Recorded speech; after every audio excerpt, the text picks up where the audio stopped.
Well, I'm glad that you've taken the time to write down the responses to the questions about the leader whom you most admire. All right? I was asked that question quite some time ago when I was a student of public administration. And to be honest with you, I couldn't just write down one individual. I wrote down like 5 or 6. I wrote down Martin Luther King Jr. I wrote down Mahatma Gandhi. I wrote down Nelson Mandela. I wrote down Frederick Douglass and Harriet Tubman and a whole list of other individuals and Cesar Chavez. And I really admire any of you who were able to write down just one individual. And I really thought to myself, what is it about all of these individuals that I really admired? And all except for Nelson Mandela, none of them were government officials. All of them served others because they really felt in their heart that what they were doing was right, and they also felt that they were fighting against some sort of unjust system. A system that was designed not to uplift the morality and the humanity of individuals, but systems that were made to really dehumanize individuals. And I really admired that the individuals were willing to put their lives on the line for the service of others, and in many cases they did. And for Nelson Mandela, he was the first black president of South Africa. However, prior to that, he had spent 27 years in prison for his political beliefs. Mahatma Gandhi was assassinated. Martin Luther King Jr. was assassinated, and so forth and so on. All right. What I wanted to do was, when you start to think about what it is that interests you about political figures or public figures, and what it is that they've done, and then why that resonates with you, it helps you start to get clarity on what it is internally that you believe in and how you are self-actualizing that in your day-to-day actions or in your professional world. And when you're able to do that, you can start to find your own greatness, because it comes from your heart. All right?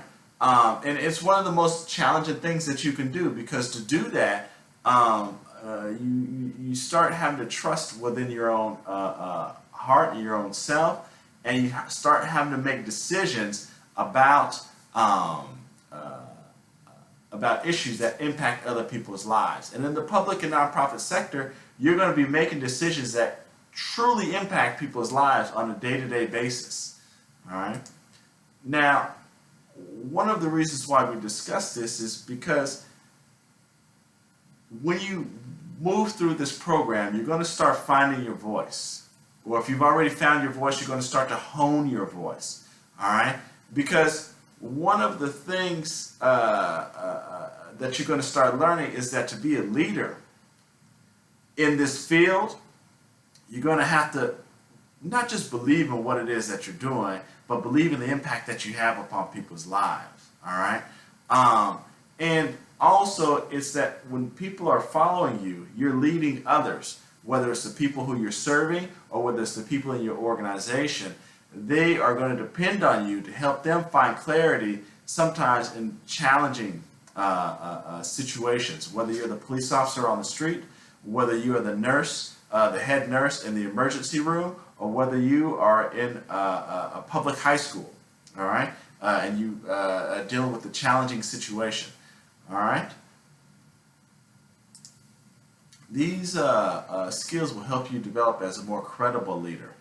And Mahatma Gandhi, one of the things that he said is that the best way to find yourself is to lose yourself in the service of others. All right?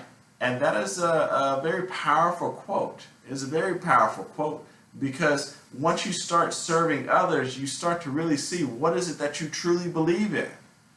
All right? And this is a profession that's going to allow you the opportunity to really serve others. But I want to tell you that one of the best ways to serve others, especially in the public and nonprofit sectors, is to understand that there are going to be disagreements. There's going to be disagreements upon management theory. It could be religious doctrine, and it could just be the way personal preferences about how to handle an issue. But I want to tell you that the best way that you can go about addressing any challenges is to forge shared values. All right, understand why it is that you're there to begin with, and to build and to utilize that as your starting point. All right, because your care for others is also a great way to build that bridge with others who also care for others. All right, and really also reflect upon your actions. Reflect upon your actions and always think: is there something that I could have done better to become more effective? All right. Now the next thing is to chart a path step by step. Don't think that you're going to climb the mountain overnight. But what you're going to do is each step that you take is going to get you closer and closer to the top of that mountain. All right. So you may not be there yet, but each day you're moving closer to being there. All right. And again, I am here to help you and support you throughout this process. All right. And with that being said, I just want you to know that I really look forward to working with each and every one of you, and I thank you for your time, and I'll talk to you soon. If you need to contact me, please send me an email or call me. Thank you.